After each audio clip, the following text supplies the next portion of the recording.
जरूरी है। यह है MNS न्यूज नेटवर्क और आप देख रहे हैं MNS न्यूज टीवी। मैं हूँ आपके साथ सोनल। तो आइए देखते हैं आज कुछ खास खबर।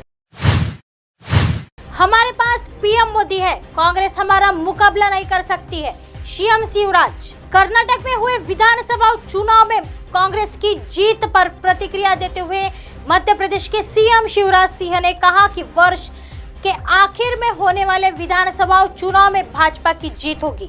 शुक्रवार को मुख्यमंत्री शिवराज सिंह चौहान भोपाल में एक कार्यकारिणी बैठक को संबोधित कर रहे थे। इसी दौरान उन्होंने यह बातें कही।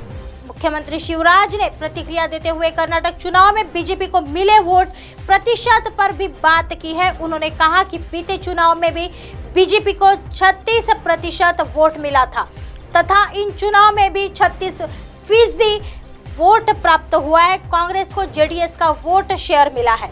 कर्नाटक चुनाव में मिली हार पर चर्चा करते हुए मुख्यमंत्री शिवराज ने कहा कि कर्नाटक क्या है। शिवराज सिंह ने कहा कि यह मध्य प्रदेश है। यहाँ हम 2003, 2008 एवं 2013 में जीत दर्ज कर चुके हैं। इसके चलते मुख्यमंत्री शिवराज ने 2018 में हुए विधानसभा चुनाव पर भी चर्चा की। शिवराज सिंह ने कहा कि 2018 में भी उन्हें अच्छे वोट मिले थे। उन्होंने बताया कि 2018 में हुए चुनाव कुछ सीटों पर कांग्रेस ने 100 वोटों के अंतर से जीत दर्ज की थी।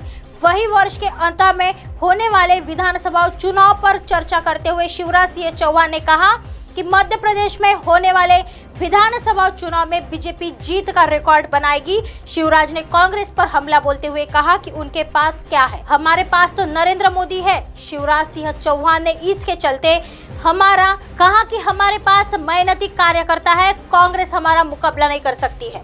इसी बात को आगे बढ़ाते हुए शिवराज सिंह ने कहा कि मेरे तरकश में अभी बहुत तीर है। आइए बढ़ते हैं अगली खबर की तरफ। मध्य प्रदेश में भाजपा कांग्रेस जनता पर प्रभाव डालने के लिए मुफ्त की घोषणाएं करने की दौड़। मध्य प्रदेश में विधानसभा चुनाव कुछ ही महीने दूर है।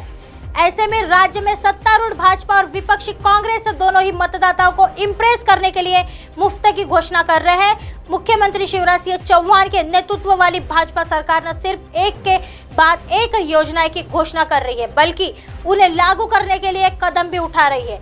दूसरी ओर प्रदेश अध्यक्ष कमलनाथ के नेतृत्व में कांग्रेस लगातार जनता से अलग अलग वादे करती रही है। विपक्ष द्वारा घोषणा मशीन का टैग दिए जाने वाले चौहान ने अब मुख्यमंत्री कन्या विवाह योजना के तहत वित्तीय सहायता की राशि 49,000 रुपए से बढ़कर 51,000 रुपए करने के ऐलान किया है। मध्य प्रदेश सरकार योजना के तहत सामूहिक विवाह समारोह में होने वाली महिलाओं को आर्थिक सहायता प्रदान करती है। चौहान ने गुरुवार को देवास जिले के सोनकच्छ कस्बे में आयोजित एक समारोह के दौरान कहा कि हमने कई कल्याणकारी योजनाएं चलाकर समाज में बेटियों के साथ हो रहे अन्याय को समाप्त करने का प्रयास किया है। आइए बढ़ते हैं अगली खबर की तरफ। 43 साल बाद कोई भारतीय पीएम हिरोशिमा पहुंचे।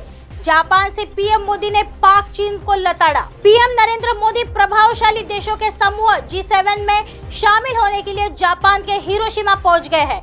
वहां पीएम मोदी ने भारतीय समुदाय के लोगों से बात की। बता दें कि पीएम मोदी पहले ऐसे भारतीय प्रधानमंत्री हैं जो 1974 में भारत द्वारा किए गए परमाणु परीक्षण के बाद अमेरिका के एटमी हमलों से कभी तबाह हुए शहर हिरोशिमा पहुंचे हैं। G7 की मीटिंग हिरोशिमा शहर में ही आयोजित की जा रही है। एयरपोर्ट से उतारकर प्रधानमंत्री मोदी हिरोशिमा के होटल शेरेटन पहुंचे, जहां प्रवासी भारतीयों ने प्रधानमंत्री का गर्मजोशी से स्वागत किया। भारतीयों ने अपने हाथों में तिरंगा ले रखा था और वे मोदी के नारे लगा रहे थे। इस दौरान प्रधानमंत्री मोदी ने उन लोगों के साथ बातचीत की। पीएम मोदी वर्ष 1974 में पोखरण में किए गए परमाणु परीक्षण के बाद पहले ऐसे प्रधानमंत्री हैं जो जापान के हिरोशिमा गए हैं। पीएम मोदी से पहले भारत के प्रथम पीएम जवाहरलाल नेहरू साल 1957 में हिरोशिमा का दौरा किया था। बता दें कि वर्ष 1945 में द्वितीय विश्व युद्ध के दौरान अमेरिका के हिरोशिमा और नागासाकी पर परमाणु बम से हमला किया था। इसके बाद ये दोनों शहर पूरी तरह तबाह हो गए थे। विध्वंस झेलने के बाद जापान परमाणु अस्त्र के प्रसार के विरुद्ध काम करने लगा।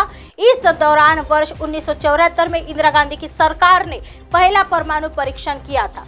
भारत द्वारा परमाणु परीक्षण किए जाने का सीधा असर जापान के साथ रिश्तों पर पड़ा। कई पश्चिमी देश भारत के लिए खड़े हो गए थे। वर्ष 1998 में अटल बिहारी वाजपेयी की सरकार ने वापस परमाणु परीक्षण किया तो जापान ने भारत पर आर्थिक प्रतिबंध लगा दिए। इस वजह से भारत का कोई प्रधानमंत्री हिरोशिमा नहीं जा सका। ऐसे ही दिन भर की तमाम बड़ी खबरों से आपको रूबरू कराएंगे। तब तक बने रहिए MNS न्यूज के साथ। नमस्कार।